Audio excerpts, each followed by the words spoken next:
여러분은 어떤 기준으로 전 세계 나라의 순위를 매길 수 있다고 생각하시나요? 보통 경제력, 규모를 기준으로 순위를 매기지 않을까 예상되는데요. 경제 분야도 너무나 중요하지만 한 나라를 평가할 때에는 군사력도 빼놓을 수 없지 않을까 싶습니다. 개인적으로 세계 군사력 순위를 살펴보면 그 나라의 위상을 알 수 있다고 해도 과언이 아니라고 생각합니다.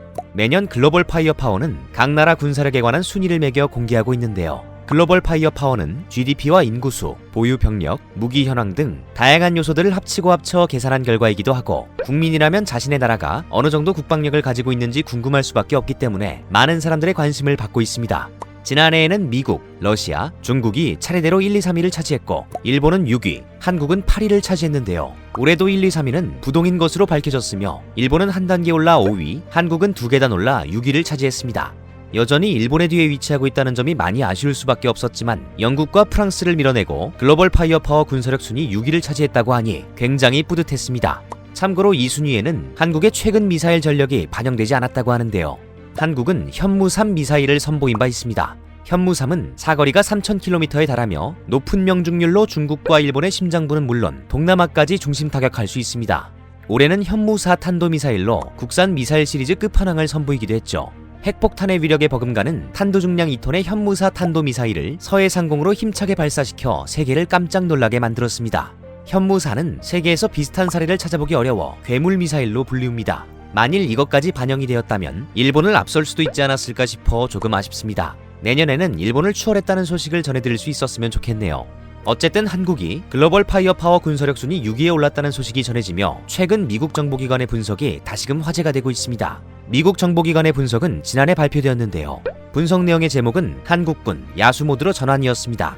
한국 국방부가 매년 예산을 7.6%씩 증가시키고 있으며, 2023년까지 이를 유지하는 경우 2023년 한국은 세계에서 5번째 혹은 6번째로 높은 국방 예산을 지출하는 나라가 된다는 것이 그 이유였습니다. 그리고 동아시아에 위치한 한국은 서유럽과 같은 평화로운 지역에 살 수 있는 사치가 없고 국가 경쟁에 뿌리를 두고 있기에 최고의 무기 플랫폼을 확보하는 데도 2배의 노력을 기울이고 있음을 주목했습니다. 이어 북한 김정은 정권이 한국의 군사력 증강을 특히 기뻐하지 않는다고 분석을 내놓기도 했습니다. 참고로 북한은 올해 글로벌 파이어 파워 순위가 25위에 그쳤습니다. 남북한 군사력 차이는 점점 크게 벌어지고 있는 듯하네요. 미국 정보기관의 분석에서는 아주 흥미로운 내용을 하나 찾아볼 수 있었는데요. 한국이 상정하고 있는 주요 전쟁 시나리오는 다른 나라들과 차이점이 있다는 것이었습니다. 정보기관은 한국은 독침 전략을 핵심으로 삼고 있다며 소규모 국지정을 상정하고 국방계획을 진행하고 있는 다른 나라와 차이점을 찾아볼 수 있다고 설명했습니다. 이어 현재 한국군은 극단적일 정도로 총력전을 가정한 국방계획을 수립하고 있다고 말하며, 주변국인 러시아, 중국, 일본 등의 강대국을 상대로 전쟁이 나는 경우 한국이 패배할 가능성이 높지만 상대 국가는 승리를 하더라도 정상적인 국가 운영이 불가능할 것이라고 예측했습니다. 질 때 지더라도 정상적으로 국가를 운영할 수 없도록 만들고 지겠다는 전략을 수립하고 있는 것으로 보인다고 분석을 내놓은 것입니다. 강대국을 상대로 전쟁을 할 경우 패배할 가능성이 높다고 뼈를 맞았지만 썩 기분이 나쁘지만은 않은 분석이었습니다. 지정학적으로 4강국에 짓눌리고 시달리면서도 꿋꿋이 자리를 지켜온 한국의 짬바가 아닐까 싶네요.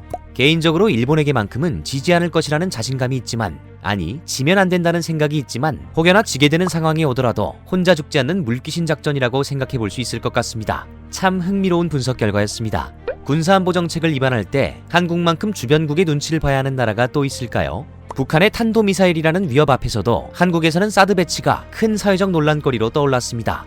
F-15K 도입 때도 북한과 중국이 자극을 받을 것이라는 반대 목소리가 나왔었고, 바다를 지키기 위한 이지스함 구축 때도 군비 경쟁을 촉발하는 것이라는 주장이 나왔었죠. 다른 나라가 우리를 위협해도 우리는 웬만해서 타국의 신기를 건드리면 안 된다는 희한한 논리를 쉽게 찾아볼 수 있었던 것입니다. 이러한 상황이라 공격무기인 탄도미사일 전력을 강화하는 것이 쉽지 않았었는데요. 결국 한국은 지난 2017년 탄두 중량 사거리 제한 무제한 합의 이후 탄도미사일 기술을 엄청난 속도로 성장시키고 있습니다. 현무4가 올해 전투적합 판정을 받게 되면 내년부터 양산 체제에 들어가게 되는데요. 이렇게 되면 한국은 북한은 물론 몇몇 나라를 극도로 긴장시킬 수 있는 파워를 가지게 됩니다. 기술, 경제, 그리고 국방 부분에서도 인정을 받고 있는 한국의 행보가 자랑스럽게 느껴지네요. 오늘 영상은 여기에서 마치도록 하겠습니다. 감사합니다. 지금까지 로버티브였습니다.